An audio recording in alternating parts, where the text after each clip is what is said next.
Assalamualaikum warahmatullahi wabarakatuh. Perkenalkan, kami dari kelompok 3.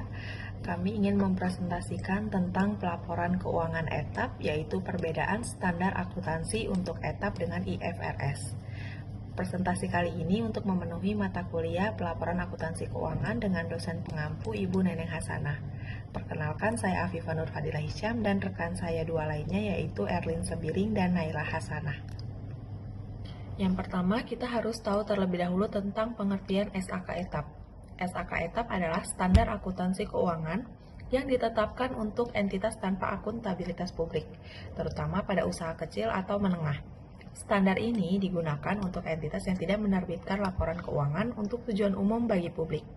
SAK etap tidak berlaku bagi entitas dengan akuntabilitas publik signifikan seperti bank, perusahaan, asuransi, atau emiten di pasar modal. Manfaat SAK etap adalah membantu perusahaan kecil dan menengah menyusun laporan keuangan sendiri yang dapat diaudit dan digunakan untuk memperoleh pendanaan seperti dari bank. Standar ini lebih sederhana dibanding PSAK IFRS, sehingga mudah diterapkan namun tetap mampu menyajikan informasi keuangan yang andal. Selanjutnya yaitu pengertian IFRS. IFRS adalah International Financial Reporting Standard, adalah standar akuntansi internasional yang diterbitkan oleh IASB untuk memperkuat arsitektur keuangan global dan meningkatkan transparansi laporan keuangan.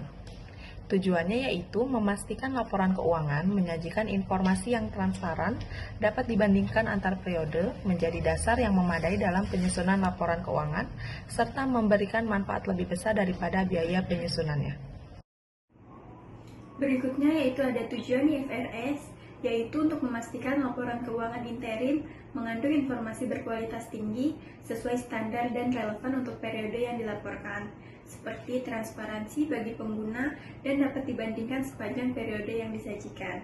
Juga untuk menyediakan titik awal yang memadai untuk akuntansi yang berdasarkan pada IFRS, dan juga dapat dihasilkan dengan biaya yang tidak melebihi manfaat untuk para pengguna. Berikutnya yaitu ada perbedaan SAK etap dengan IFRS. Yang pertama dari tujuan, SAK etap yaitu untuk informasi keuangan, kinerja, dan arus kas bagi pengguna umum, tanpa laporan khusus. Sedangkan IFRS, informasi posisi keuangan, kinerja, dan perubahan posisi keuangan untuk berbagai pengguna. Perbedaan utamanya yaitu SAK etap lebih sederhana, sedangkan SAK IFRS lebih kompleks. Etap stewardship dan reliability, sedangkan IFRS relevansi. Etap tidak mengatur pajak tangguhan. Untuk arus kas etap hanya metode tidak langsung, aset tetap dan tak berwujud. Etap cost model, sedangkan IFRS cost atau evaluasi. Persamaannya yaitu sama-sama bertujuan untuk menyediakan informasi bagi pengguna untuk keputusan ekonomi. Berikutnya yaitu tujuan SAK etap, yaitu menyediakan informasi keuangan, kinerja keuangan, dan laporan arus kas suatu entitas yang bermanfaat bagi sejumlah besar pengguna dalam pengambilan keputusan ekonomi oleh siapapun yang tidak dalam posisi dapat meminta khusus untuk memenuhi kebutuhan informasi tertentu. Selanjutnya yaitu ada penerapan standar akuntansi untuk etap. Penerapan standar akuntansi untuk etap itu terbagi menjadi 4. Yang pertama ada awal penerapan. Awal penerapan berlaku sejak 1 Januari 2011 atau penerapan dini sejak 2010. Dan yang kedua yaitu ada penyajian laporan keuangan. Penyajian laporan keuangan itu ada 3. Yang pertama, pos minimum di neraca lebih sedikit, dan yang kedua itu ada laba rugi tanpa laba komprehensif, dan yang ketiga ini ada arus kas hanya metode tidak langsung. Dan yang ketiga itu ada aset dan investasi. Aset dan investasi yang pertama itu ada aset tetap atau properti investasi yang mengharuskan cost model. Yang kedua itu ada aset tak berwujud diamortasikan maksimal 10 tahun. Dan yang ketiga itu instrumen keuangan yang jauh lebih sederhana atau PSAK 50 lamanya. Dan yang terakhir itu ada ketentuan khusus. Untuk yang pertama pada ketentuan khusus itu persediaan, tipe dilarang, Yang kedua, itu penurunan nilai aset berlaku luas, tidak untuk goodwill. Dan yang ketiga, konsolidasi, hanya metode ekuitas, tidak wajib konsolidasi penuh. Dan yang keempat, itu sewa, sesuai PSAK lama tahun 1990. Dan yang kelima, itu biaya pinjaman langsung dibebankan. Dan yang keenam, itu pajak penghasilan, hanya tax payable atau tanpa pajak tangguhan. Pada slide selanjutnya, yaitu ada manfaat penerapan SHK etap. Manfaat penerapan SHK etap itu ada 5. Yang pertama, memudahkan perusahaan kecil dan menengah menyusun laporan keuangan sendiri.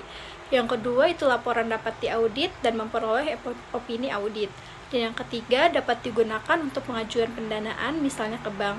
Dan yang keempat, itu lebih sederhana dibanding PSAK IFRS. Dan yang terakhir itu ada tetap menyajikan informasi yang andal dan dapat dipercaya.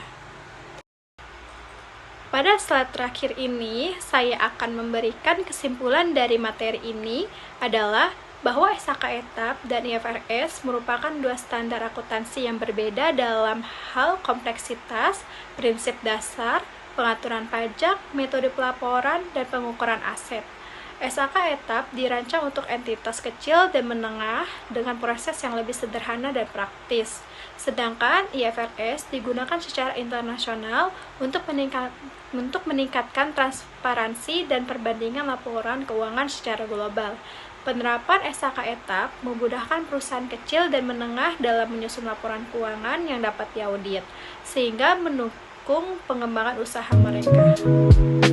Sekian presentasi dari kelompok 3, kurang lebihnya mohon maaf. Wassalamualaikum warahmatullahi wabarakatuh.